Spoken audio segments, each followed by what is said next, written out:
Many people struggle with finding their purpose. Why are you alive?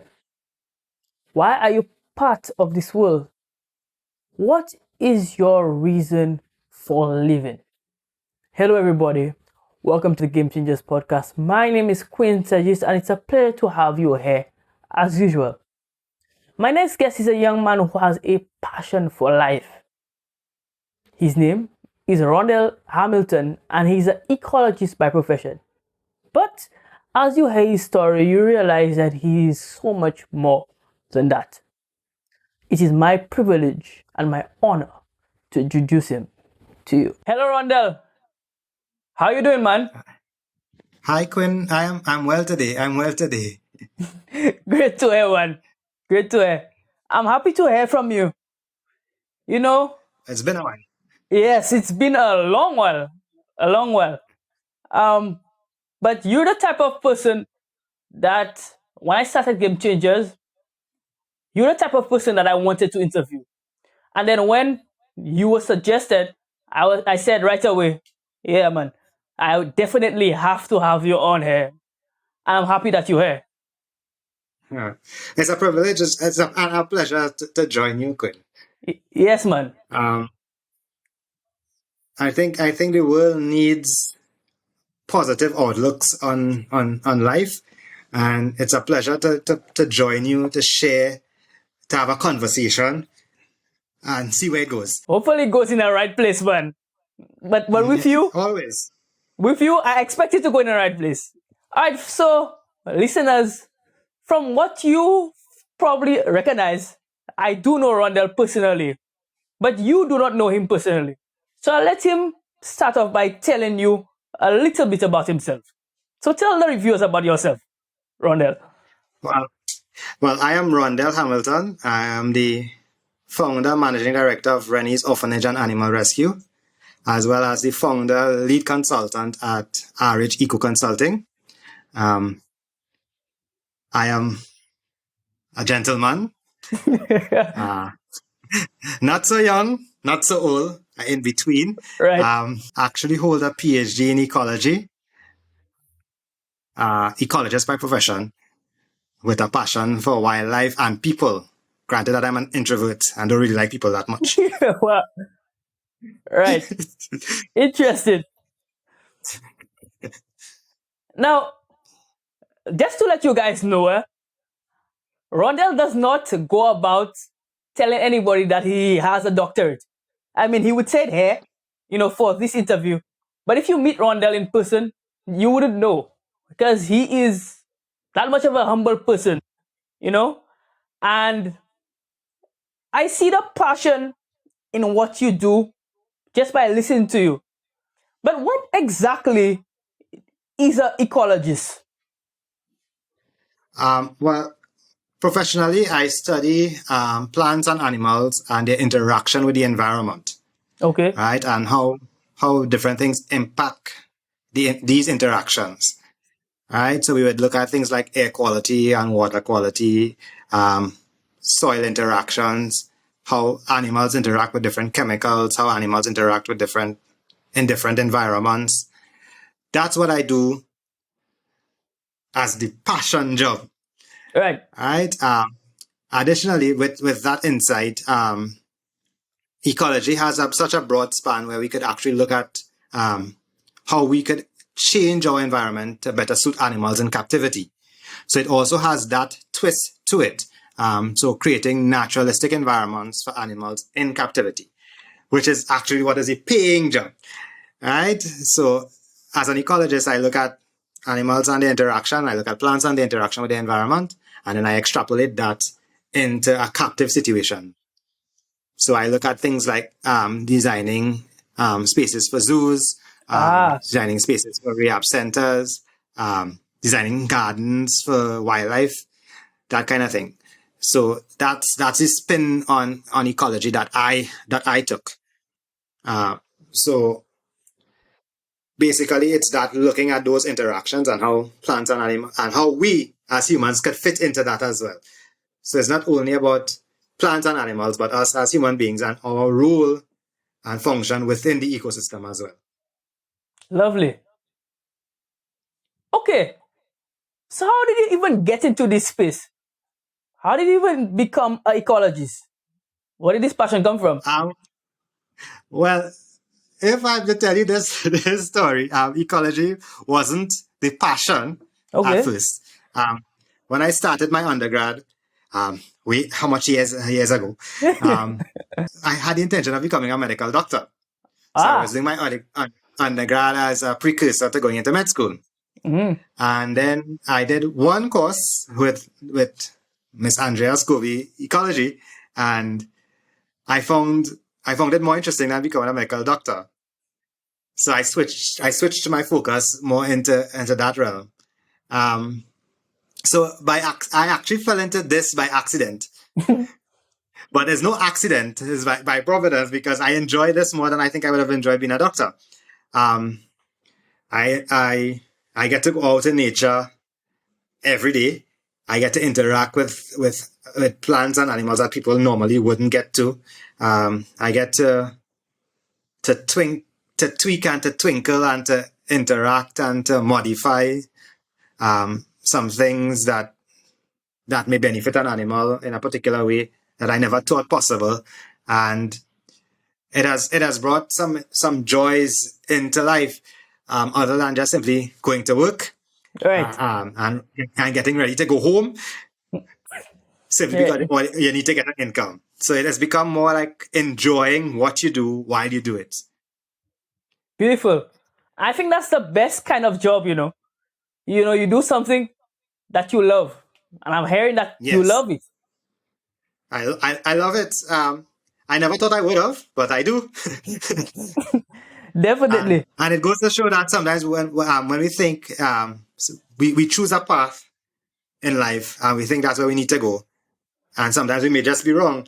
And finding a place where you can actually just start over and actually just literally, as your name suggests, change the game, Yes. right? And change how you play the game as well. Pretty interesting. So you got into ecology in an unorthodox way. Now, where did your organization RAW come in? What exactly is the purpose of your organization and what is your vision for it? So if I could tell you where it started, in 2014, Raw started as an animal sanctuary. Okay. Um, So I was volunteering at a wildlife rehab center, and I noticed that all of the non-releasable animals, those that were injured and too injured to go back out to the wild, um, because the care takes a lot of resources, they would usually just euthanize them, Ah, right? Because some of the animals find it difficult to adapt to a captive situation, and it's a lot more stressful for them. Some of them are in a little more pain, so they opted to euthanize them. I thought that to be unfair because we never gave the animal a chance to actually adjust to their injury or to cope. So I opened Raw as a wildlife sanctuary, taking in animals that were not able to go back to the wild. And when that rehab center closed, all half our operation shifted to Raw. So now Raw does wildlife rescue, wildlife rehab, as well as sanctuary services, wow. right? And the vision I had for it in 2014 is still much of the vision that I have now, is that it being the premier wildlife institution in the Caribbean, in that we teach people how animals interact with the environment and that each animal have a different personality, even of the same species, because we could have an interaction with one animal and the next animal may not like it, Right. right? So when we look at how individual animals interact with the environment and providing spaces that are as close to the natural environment as possible, we can still see those injured animals thrive. And that's truly the vision I had for Ro. And it's truly the vision I have for it now, and it's the vision that I'm working towards on a daily basis. Right? And it's not an idea to make money. But it's not an idea to benefit other people, but it's an idea to benefit the animals themselves. Because I think we as human beings are responsible. We are stewards of the environment. Many of the issues we see with wildlife is at our own fault, right? And the animals should not be punished because we did something wrong, Right. right? So that's where we stand. That's where the organization stand. That's the vision I have for the organization. That's the goal we have to make it to the premier wildlife rescue organization of the Caribbean. Nice. Now, what animals do you have though? So currently we have 68 animals now that is currently in sanctuary, Okay. that are non-releasable. I work with animals ranging from the very tiny to the very large. So we work with things like monkeys, we work with pelicans, we work with owls, hawks, macaws, snakes, centipedes, scorpions, anything wild, we work with it.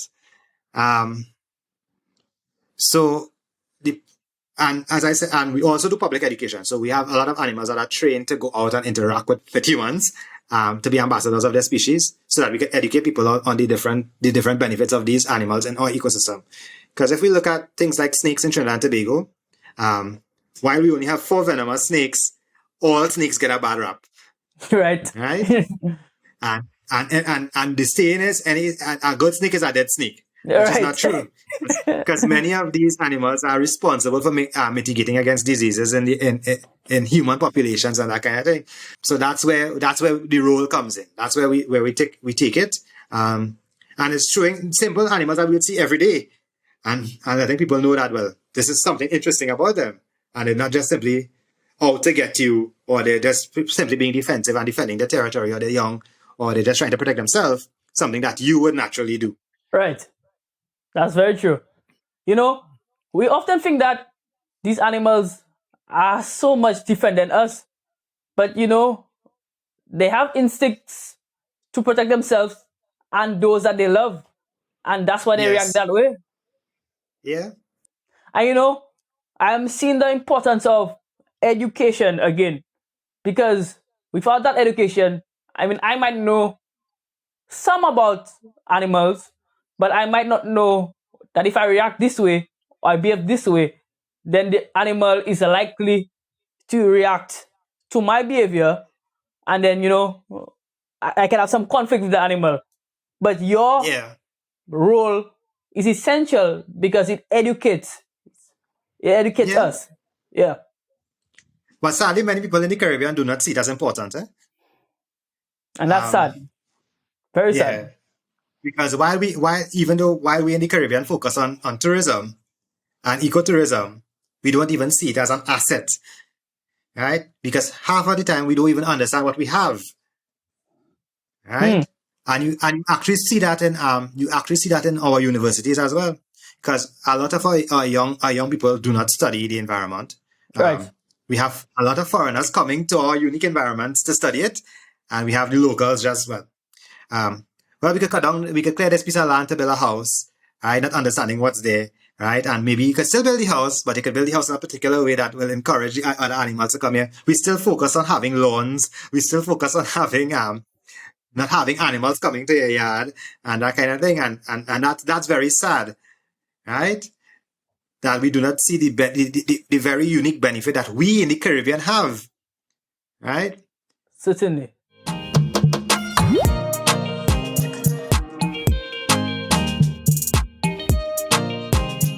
Game Changers proudly supports Kids Health Creative, a publishing house encouraging children ages 4 to 12 to live healthy lifestyles, all while having good, clean fun.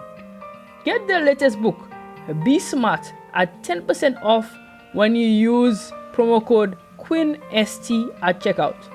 That's QUINNST at checkout. Get yours today.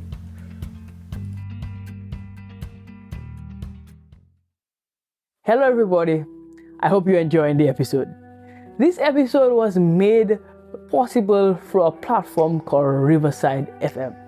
It's a platform that I've grown to love, and it really does justice to creators. Unlike Zoom or other platforms, it records content locally and then uploads it to the cloud, so you have a seamless video. If you are a creator and looking to get into this space, this is the platform for you. Click the link down below to get started today. Have you gotten your official Game Changers merch yet? If not, What are you waiting for? Get yourself a hip, trendy t-shirt or hoodie that is sure to turn heads. T-shirts only cost $55 EC and hoodies go for $120 EC. Highlight your inner game changer. Get yours today.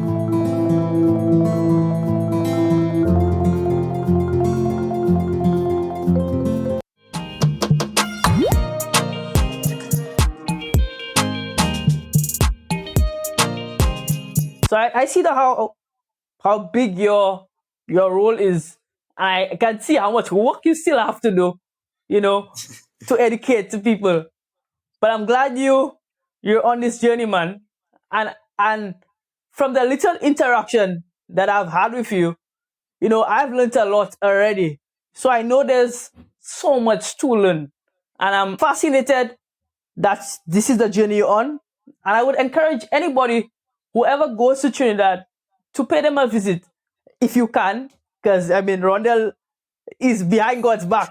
But if you can, pay them a visit. I am not behind God's back. I'm in the best part of Trinidad, the countryside, where you can see everything wild. Also known as behind God's back. But okay. All right. Okay, Rondell. Now, somebody who is listening to this interview would be shocked if I tell them a story about you or something about you that kind of doesn't make sense, knowing or seeing this person in front of you. I know that you have a pretty interesting relationship, I would call, with a particular illness that has really changed your life and has really shaped your purpose as well. Could you tell us a little bit about that journey? So part of the journey of why I went into ecology and why I did not continue pursuing becoming a medical doctor was because I was diagnosed with a very rare form of cancer. So rare that the doctors still don't know what is the cause.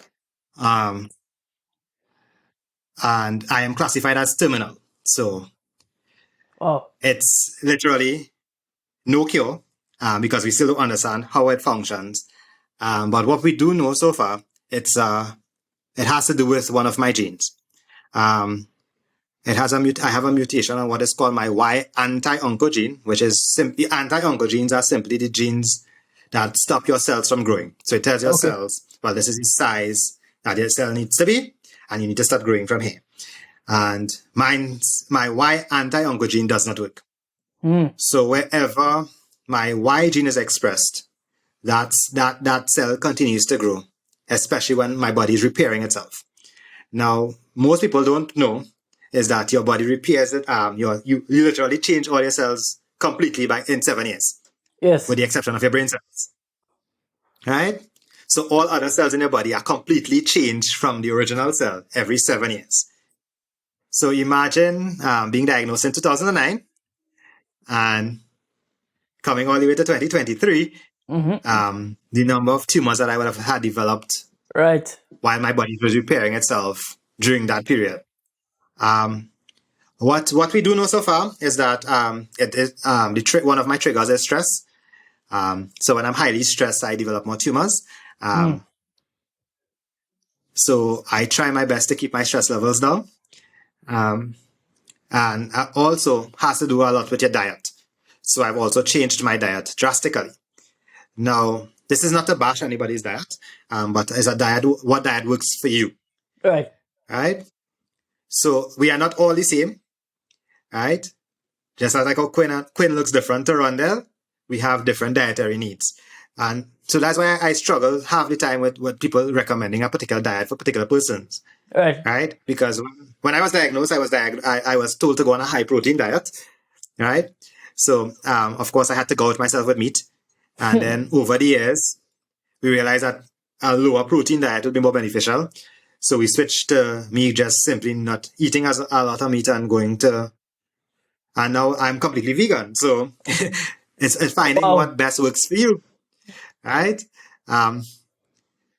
So it is understanding you as a person and your body and what are your triggers and what you can do for your circumstance, right? Because it's a simple thing. Like some persons, we as human beings like to judge people, Right.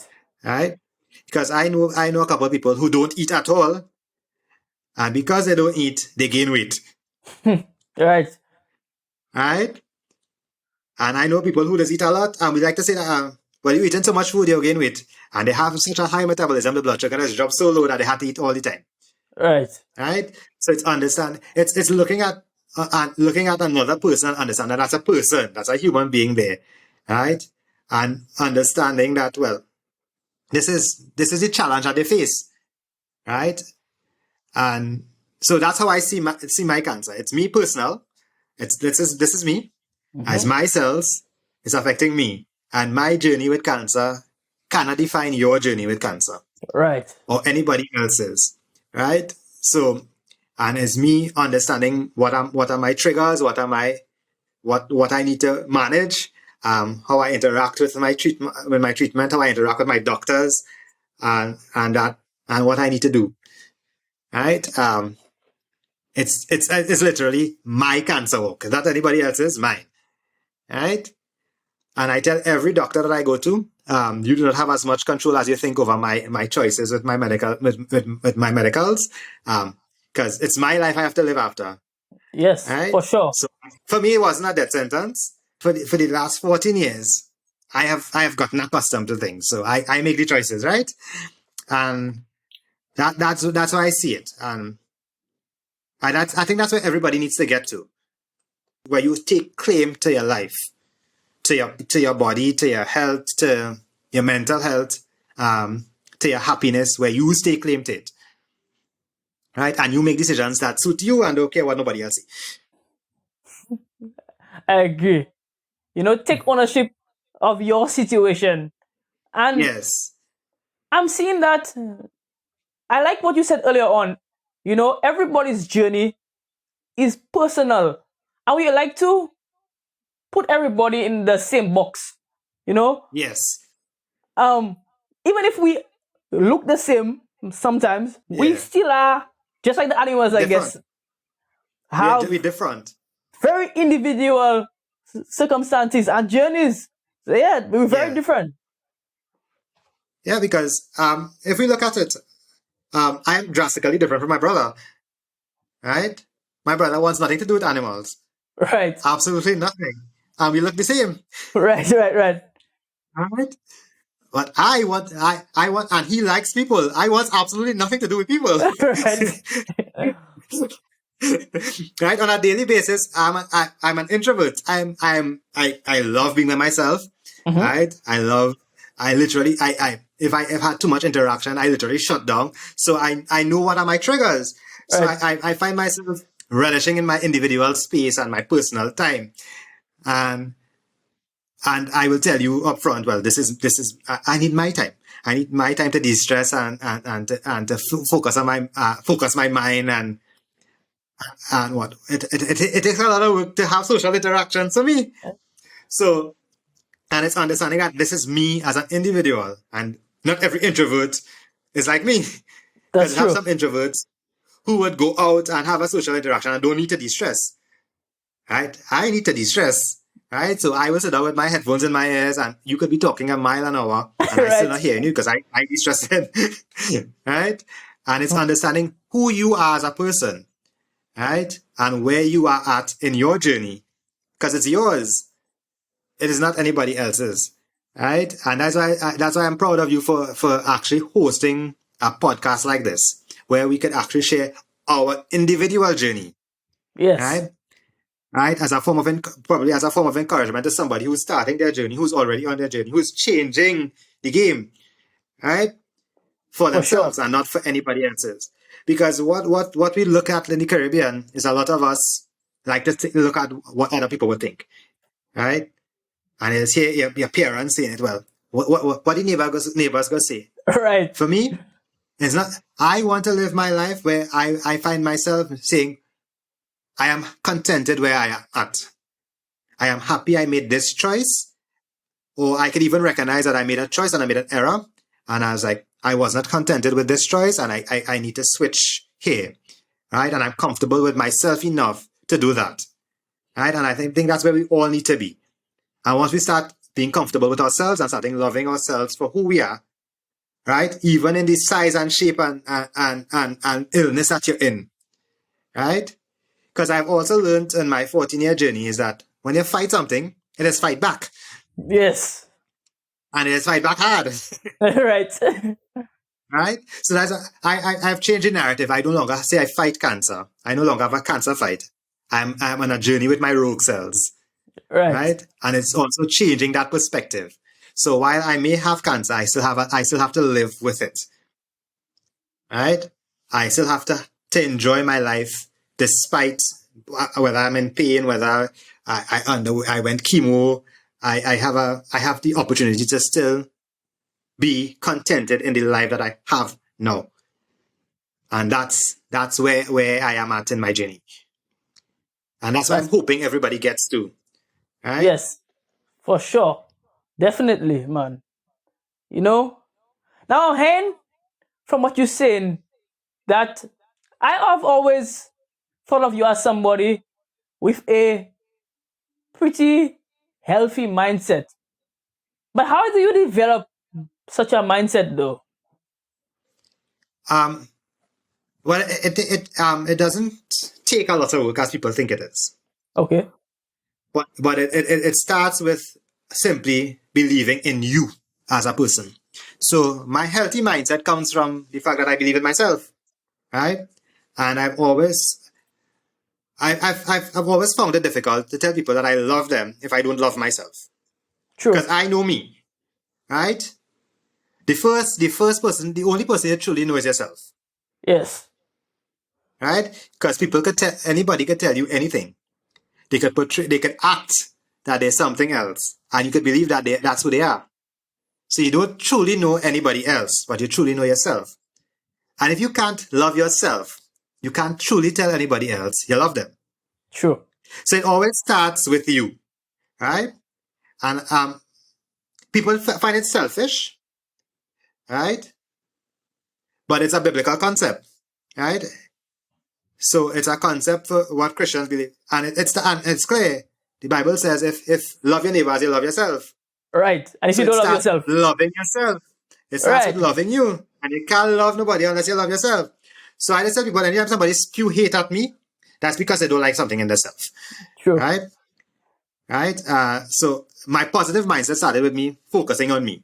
Right? So I made a choice for me. Right? I made the choice for me. So I'm not studying what nobody else say.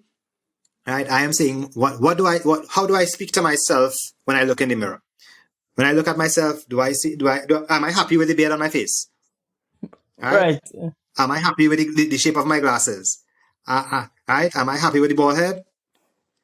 Do I have a choice with the bald head? And then, hey, I have a bald head. Yes, I love my bald head. Right? Because when everybody else put on a hat and their head sweating, mine's nice and comfortable. Cool. I agree. It's me. Because I have no hair on my head to trap no heat. Right? And it's seeing everything as part of shaping who you are. So that my positive mindset comes from not seeing everything as something happening to me, but something happening with me involved in it. Because I have also learned that there are no wasted opportunities. Right? Right? And there's no failures. We either learn what works and what doesn't. Right? And that's how I look at things. So I may try something and it doesn't work. I don't see it as a failure. I see it as a lesson. Well, this doesn't work. Right? Or this doesn't work for me. Right. Yes. Right? It's all about me. Me, Rondell. Right? Just like it should be all about Quinn. And it should be about any other viewer. Right? And when we start loving ourselves, we start to love others. Because we see our own uniqueness and we start to see the uniqueness of others. So your positive mindset starts with loving yourself. For sure. Right? And even what you don't like about yourself is working towards it. Right? And through doing it for you and not for anybody else. Yes, sir. That's great advice, man. That's beautiful advice. Okay, now, Rondell, we're moving into my personal favorite segment of a Game Changers interview, the quick hitters. So these questions are meant to go by very quickly, and Mm-hmm.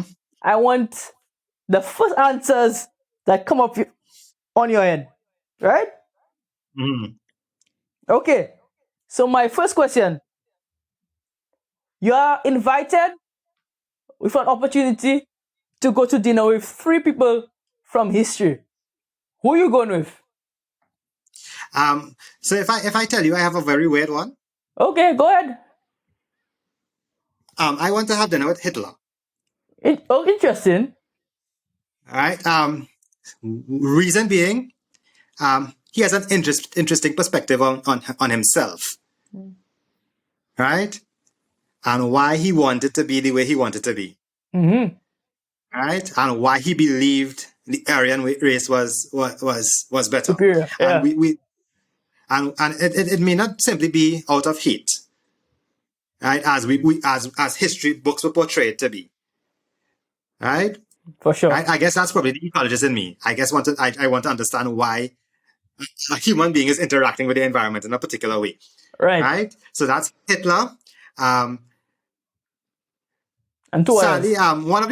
one person is not truly a person in history just yet, right? That's Michelle Obama. Okay. She's a very interesting personality, right? In that while Dr. Obama is Dr. Obama, she's much like me, where she humbled herself to understand that as a partner, this is where her role is, Right. right? Because her husband is the president, that she has this the mindset that she has, that portrays her as a woman of strength, right?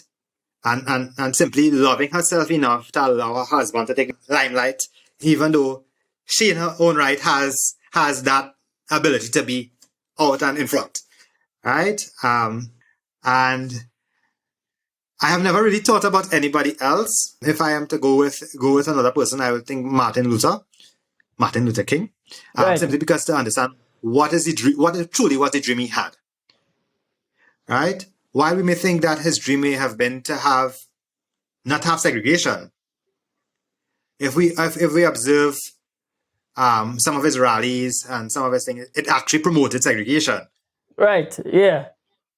right? Because and you can't fight segregation.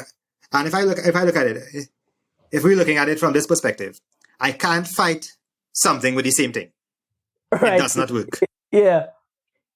right? So I can't fight white supremacy with black supremacy, Makes sense. or I can't fight because we're now competing for something. How about if I right? So for me, I struggle with a lot of quotes and things like Black Lives Matter, and I struggle with and not because I hate myself, but because I love myself enough to understand that I'm a human being first, right? So I would like to have dinner with one of those. Well, dinner is kind of far-fetched because we might eat nothing because I would be asking too much questions. Right? So I must say I would like to have a conversation Right. than actually having dinner. For Right? sure. For sure. Okay, my next question. It's a game changer staple. I ask everybody this question. Apple or Android, Rondell? Android. You don't even It have to tell me obvious. why. It obvious. Apple is lagging. They could Right. say what they want. Apple is behind. I won't even go further. All right, Android. You win, you win. Who wants a bitten apple? Oh, I well, always want a fresh apple. Who wants an some apple? people Please love take it it. out. Some people love it.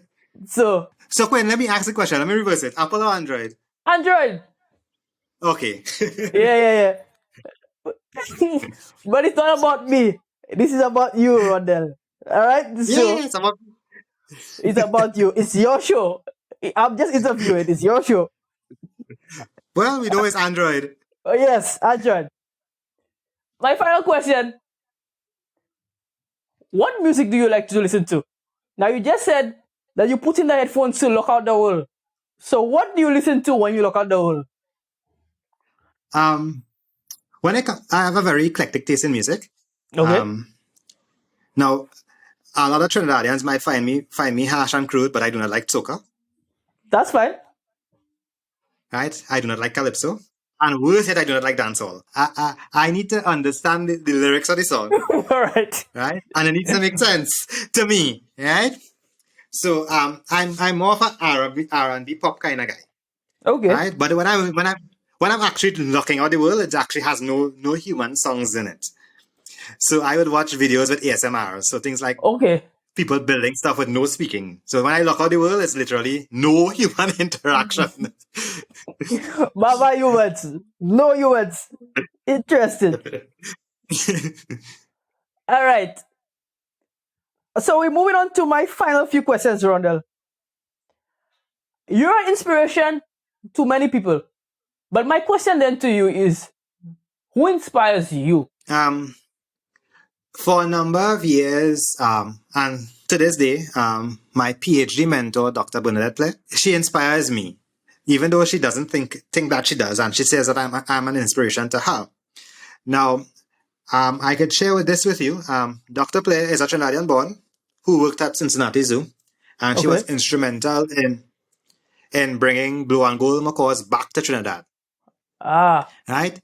That's no small feat. And as someone working in the conservation environment and understanding how people in Trinidad think, especially those in authority, because in most of the world, parrots and macaws are considered pests. That's sad. Agricultural pests, right? Simply because they're doing what any animal would do, finding food. Yeah. Right? We've cut down all the trees that they would normally feed on, and we plant cocoa and coffee and coconut and well, that's a new food source, so they will try it. Yeah. Right? And she fought hard to bring them back in an era when the environment was not even considered. Right? And she has encouraged me to continue to fight. Right? Because we see the purpose and the beauty of having these animals in our ecosystem. So Dr. Play is my biggest inspiration. Even though she would not like to say that she is, but she is. And I will shout out anytime, Dr. Bernadette Play is my biggest inspiration. All right, big up Dr. Play. Big up. Yeah. Yes, for sure. Okay, Rondell. Somebody is listening to this and is inspired by you and wants to get in contact with you. How do they get in contact with you? So I am on Facebook. Okay. You'll find me on Facebook. Rondell Hamilton, or you can contact the organization.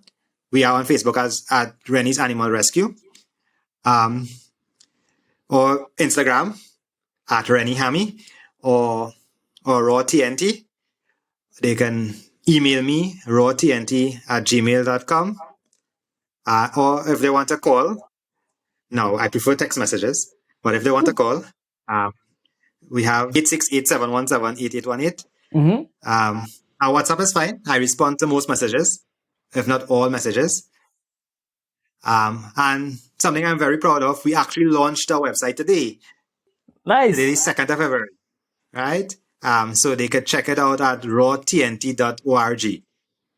And we'll leave the links down below as usual. All right, Rondell, I've come to my last question. Somebody who's looking at this is obviously inspired and wants to become like you in the sense that they want to develop your mindset. How can somebody go about doing that? It's as I said before, it starts with you.